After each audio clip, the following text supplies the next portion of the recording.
Welcome to the Learning Pines YouTube. We hope this video helps.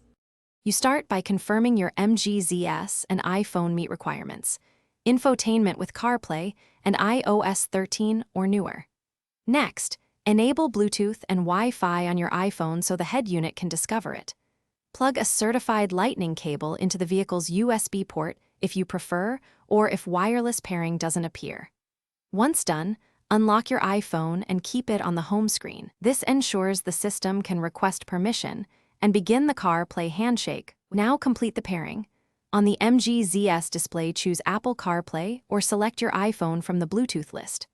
On the iPhone, you'll see a pairing prompt. Accept it, then allow access to contacts and notifications so apps function correctly. Make sure you tap Trust if prompted. This is why you unlocked the phone earlier. Once paired, set CarPlay as the default for phone connections in the car settings or on the iPhone for wireless use, which saves you from repeating pairing each drive.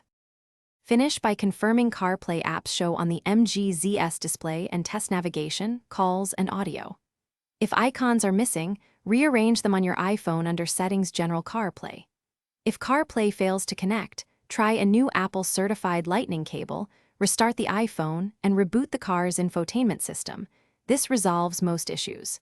Make sure both iOS and the car's firmware are up to date.